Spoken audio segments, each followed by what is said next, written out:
రాసిచ్చిన పేపర్ను మిస్ చేసుకుంటే మళ్ళీ రాయనన్నాను. మమ్మీ, డబ్బు కోసమే పుట్టింది చిన్న మరదలు. ఎత్తుకున్న బిడ్డనైనా కింద పడేసుకుంటుందేమో గాని చేతికొచ్చిన ఆస్తిని కాగితాన్ని అస్సలు వదిలేసుకోదు. ఆ పేపర్ పనికి రాకుండా చేస్తే?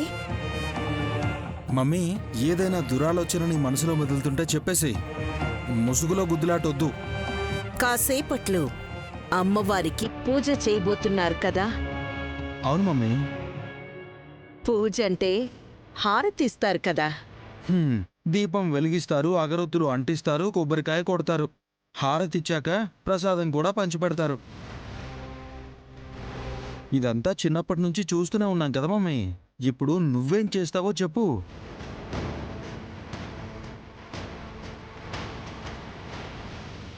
చేయాల్సింది నువ్వురా. నేనా? నాకంత సీనుందా? అసలు సీనేంటో చెప్పు మమ్మీ. హారతిచ్చే టైంలో వెలిగే కర్పూరం అమ్మవారి దగ్గర సుమన పెట్టి ఆస్తి పేపర్ మీద పడాలి. అది తగలబడాలి, సుమన ఏడవాలి, మనం మళ్ళీ రాయంపో అనాలి. అంతేనా? బానే క్యాచ్ చేసావురా. ఇలాంటి సీన్లు ఇంతకు ముందు కూడా చేసిన ఎక్స్పీరియన్స్ ఉంది కాబట్టి చెప్పగలిగాను మమ్మీ. కానీ ఎప్పుడూ సక్సెస్ కాలేదనుకుంటా. ఈసారి ఆ పేపర్కి మంట అంటించకపోతే నాకు టాలెంట్ లేనట్టే మమ్మీ. ప్రతిభా పాటవాలు మనకి ముఖ్యం కాదు వల్లభ. 70 కోట్లు తిరిగి దక్కించుకోవాలి. ఇప్పుడు పేపర్ని మసి చేశాక నువ్వు నాకు అందులో 10% వాటా ఇస్తావా మమ్మీ? అంటే 7 కోట్లు. సగం కాలి కాగితానికి తూట్లు పడ్డా సుమనకు మిగిలేది 7 హ్యాపీగా ఇస్తాను. Done mummy. ఆగు వల్లభ, డ్రెస్ మార్చుకో. నేను కూడా చీర కొత్తది కట్టుకుంటా. చిన్న మరదలు ఏడుస్తూ ఉంటే మనకి ఆనందంగా ఉందనుకుంటారేమో. ఎవరికీ డౌట్ రాకూడదంటే వాళ్లకు తగ్గట్టే రెడీ అవ్వాలి.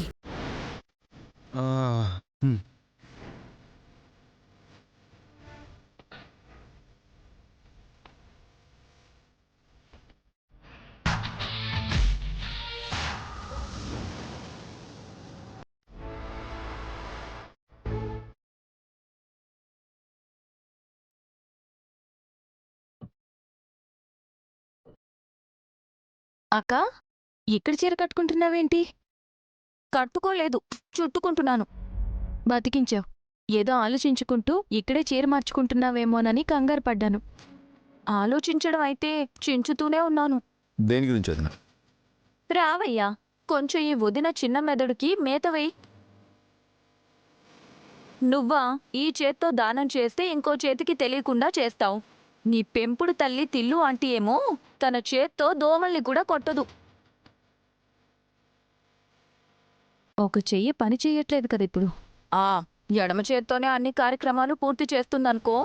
అయితే కాలిన చేత్తో కష్టపడి సంతకం పెట్టింది ఏంటా అని నా డౌటు. అమ్మ సంతకానికి పెద్దగా కష్టపడాల్సిన అవసరం లేదు కదా వదిన. కరెక్టే. నేనంటుంది 70 పైసలు కూడా ఎవ్వరికీ దానం చేయని ముష్టి నా మొగుడి మమ్మీ ఏకంగా 70 కోట్ల ఆస్తిని చిట్టికెలా రాసిచ్చిందా అని. ఇవ్వకపోతే మా చెల్లి నిరాహార దీక్ష చేసేలా ఉంది.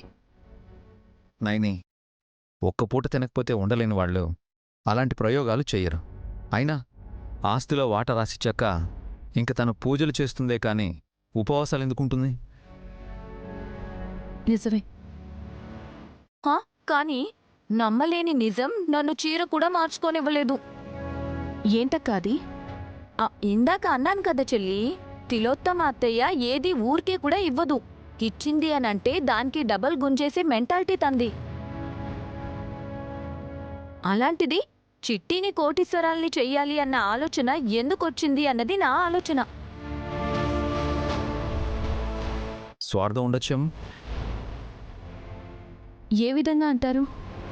సుమనకి ఆస్తిలో వాటా ఇచ్చినా ఇవ్వకపోయినా రేపు భవిష్యత్తులోనైనా అమ్మ సంపాదించిన ఆస్తిని వల్లభన్నయ్యకి విక్రాంతికి చెరిసగం పంచి ఇవ్వాల్సిందేగా.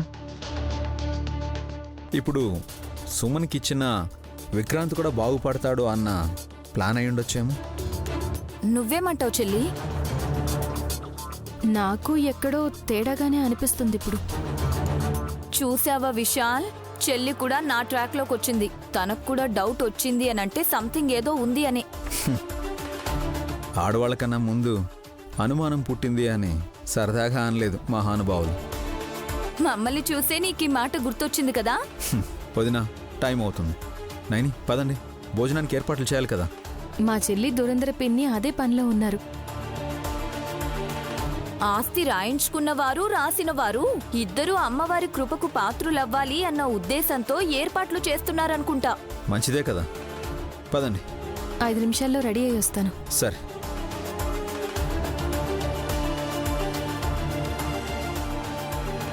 నా అనుమానం ఏంటో వీళ్ళు అడగలేదు, నేను చెప్పలేదు.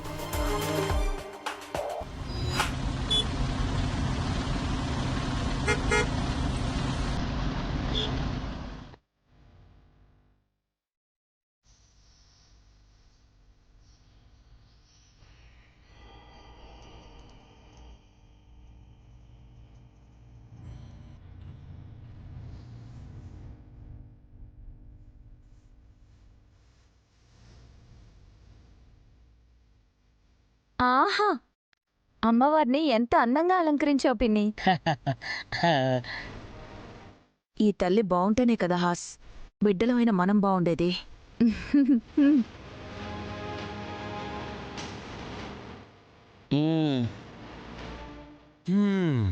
మీకు ఒక బిడ్డుండుంటే నువ్వు కూడా ఒక తల్లి అనిపించుకునేదానివి కదా అత్తయ్య. రే, మిమ్మల్ని అల్లుళ్ళలా కాకుండా కొడుకుల్లా చూసిందిరా దురంధర.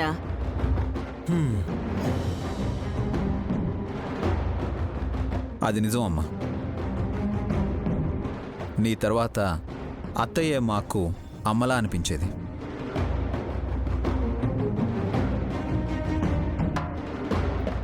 మావయ్య పెళ్లి చేసుకుని లండన్ తీసుకెళ్ళాడు కానీ లేదంటే అత్తయ్యనే అమ్మవారిలా కొల్చేవాళ్ళం. మరీ అంతలా పొగడకండి అల్లుడో. ఆనందంతో చచ్చిపోయేలాగుంది నా పెళ్ళం. బాబాయ్, పూజ జరిగేటప్పుడు అలాంటి మాటలు మాట్లాడకండి. నైని, ఏర్పాట్లు పూర్తయ్యాయా? చేశారు స్వామి. మా చెల్లెలు వచ్చేస్తే పూజ మొదలు పెట్టచ్చు. సుమనా, సుమనా, ఎంతసేపు? వస్తున్నానండి.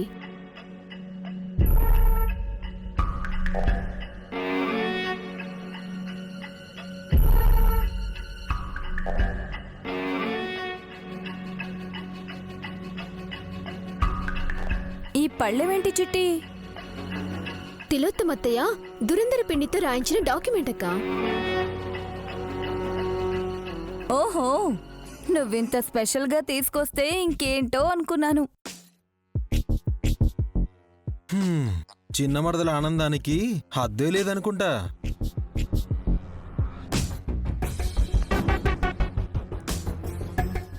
సునాయాసంగా ఆస్తి కలిసొస్తే హ్యాపీనే కదా వల్లభా. నేను కష్టపడలేదు కానీ నా కూతురు కాళ్ళు కాల్చుకుంది కదత్తయ్య.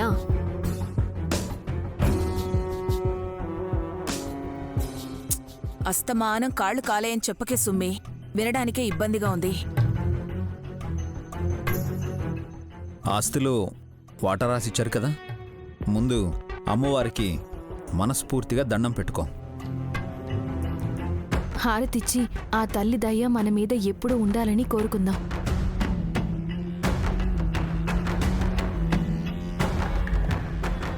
హారతి ఎప్పుడెప్పుడు ఇస్తారా అని అందరూ ఎదురు చూస్తున్నారు కూడా.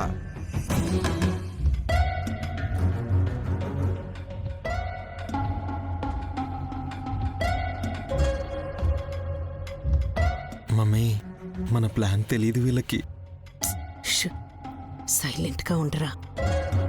ఆ పేపర్ తగలబడిపోతే ఇక అది గుండెలు బాదుకున్నా సరే చిల్లి కవ్వ కూడా ఇవ్వను.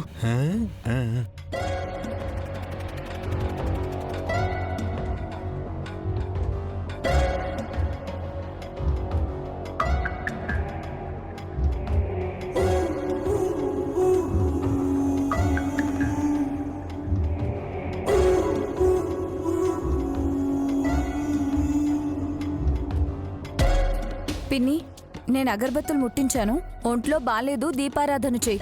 చిట్టి నువ్వు హారతివ్వు. ఎవరు చేస్తే ఏముంది లేక. లేదు సుమన, మీరిప్పుడు చేయడమే మంచిది. ఎందుకంటే మీ ఇద్దరి ఉద్దేశాలు ఏమిటో అందరికీ తెలుస్తుంది కూడా.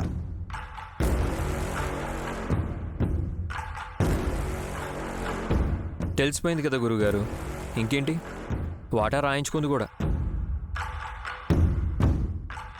ఎవరు? అత్తయ్య చేత రాయించి సుమనని కోటీశ్వరాలు చేసింది అమ్మ. ఆ కృతజ్ఞతతోనే అమ్మవారికి పూజ చేస్తున్నారు. అంతా మంచి జరగాలి.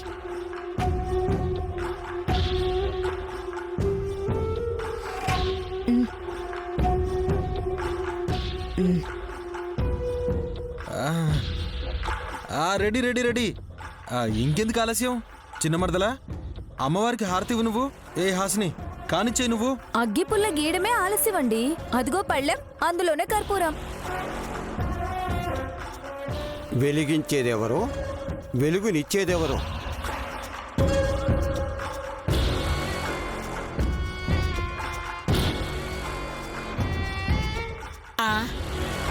అదేంటి స్వామి? నాకు అర్థమైంది బాబాయ్. వెలిగించేది విశాల్. ఐ మీన్ ఈరోజు అందరం సుఖ సంతోషాలతో ఉన్నాము అంటే విశాల్ బిజినెస్ ని సమర్థవంతంగా హ్యాండిల్ చేయడం అని.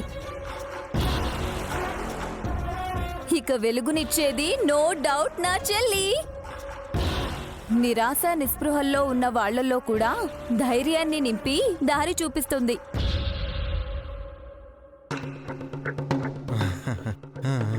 కరెక్ట్. అయితే విశాల్ని అగ్గిపుల్ల గీయమనండి. నయని పళ్ళెం పట్టుకుని వెలుగుతున్న హారతిని తన చెల్లెలు సుమనకి అందిస్తుంది.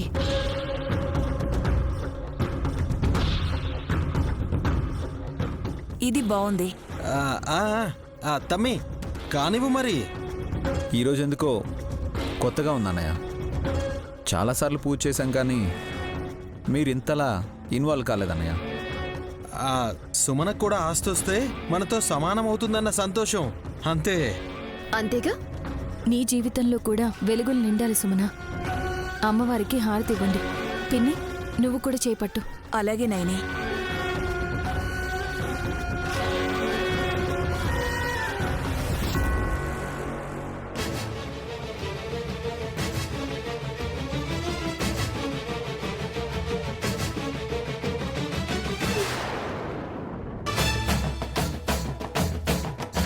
హలో, మీరు అలా మెల్లిగా తిప్పితే పూజ ఎప్పుడు అవ్వాలి? గిరగిరా తిప్పండి.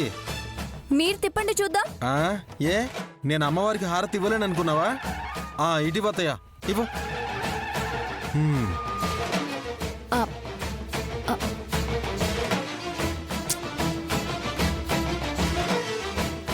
అయ్యో అల్లుడు మెల్లగా. అయ్యయ్యో ఆగండి. బ్రో అవుతుంది.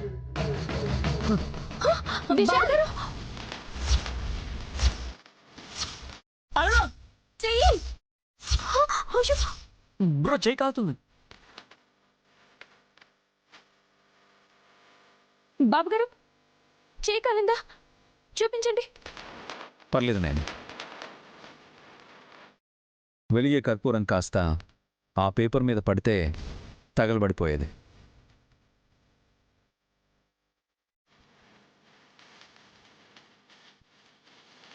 థ్యాంక్స్ బావగారు. మీరు కనుక పట్టుకోకపోయింటే నాకు ఆస్తి మళ్ళీ రాసిచ్చేవాళ్ళు కాదు అత్తయ్య. నేను ఈ జన్మకి కోటీశ్వరాలను అయ్యేదాన్ని కాదు. కాలేవు కూడా సుమన.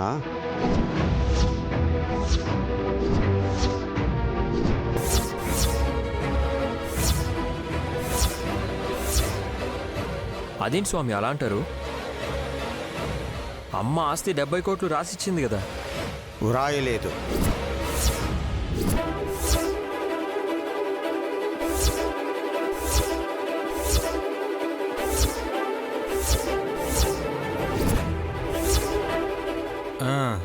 రాయలేదు సరే, అత్తయ్య రాసింది, మా మమ్మీ సంతకం కూడా పెట్టింది. 70 కోట్లయితే సుమనకు పోయినట్టే కదరా. సుమనకు ఆస్తి రాలేదు, రాదు తిలోత్తమా.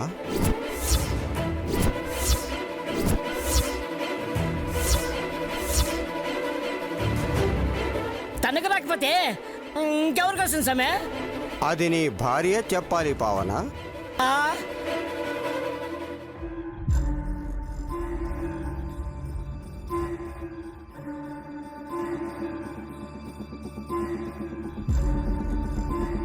చెప్పవే.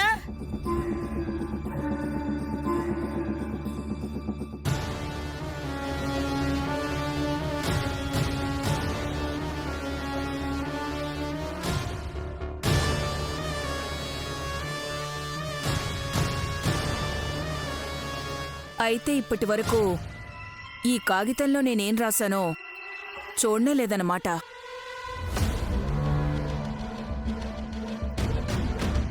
అత్తయ్య సంతకం పెట్టాక కూడా నువ్వు చదవలేదా సుమనా?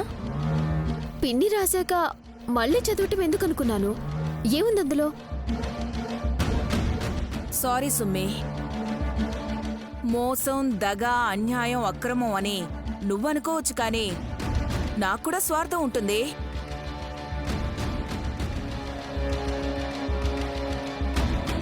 నాకు అవకాశం వస్తే దాన్ని వాడుకోవాలన్న తెలివితేటలు కూడా ఉంటాయి కదా.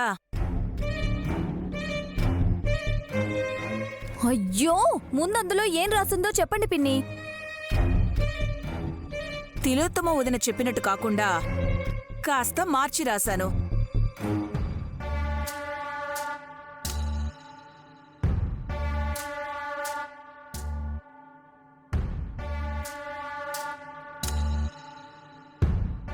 $280 కోట్ల ఆస్తిలో పావలా వంతు అంటే 70 కోట్లు ఈ దురందరికిస్తున్నట్టుగా సంతకం చేయించేసుకున్నాను.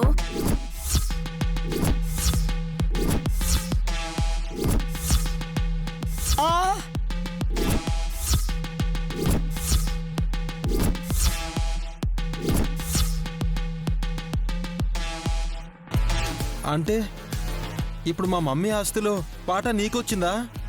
అవును వల్లభా. ఆ? ఎంత మోసం చేస్తావా నిన్ను!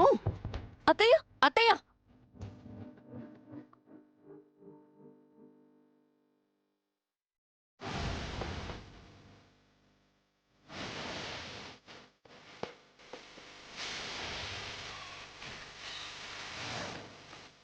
అవతలి వాళ్ళు మోసం చేశారనడం కన్నా మనం మోసపోకుండా 1కి 2 సార్లు జాగ్రత్త పడాలి. మీ నిర్లక్ష్యం వల్ల ఆస్తిలో వాటా పోయింది. మా చెల్లెలికి ఆ అదృష్టం దక్కకుండా వెక్కిరించింది. మీ బాపక్క 70 కోట్లకి గండి పెట్టింది. నాకొచ్చే వాటని మోసం చేసి తన పేరిట రాయించుకుంది, రాసింది. అసలు తనకెవరున్నారని? ఉన్న మొగుడు తప్ప పిల్ల జల్ల గొడ్రాలిగా కళ్ళు మూసేదానికి. నోర్మై,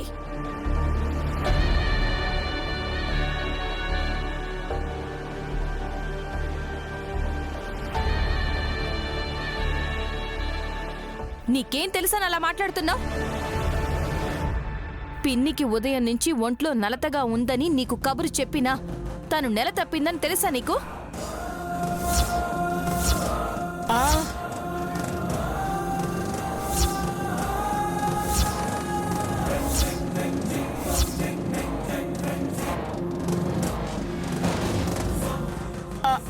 ఓ సేద్దు, ఏంటి ఏం జరుగుతుందో నాకు అర్థం కావట్లేదు. ఊరుకోండి బాబాయ్, ఏమీ తెలియని నెలబాలుళ్లాగా నటించుకోండి. మావయ్య, నువ్వు చిన్ని కృష్ణుడు అనుకున్నావు. ఈ వయసులో ఇన్నేళ్లకి నీ పంట పండింది. కంగ్రాచులేషన్స్ మావయ్య. శుభాకాంక్షలు మావయ్య. ఇది కొంతమందికి షాకింగ్ న్యూస్ కావచ్చు, కానీ మాకైతే గుడ్ న్యూసే.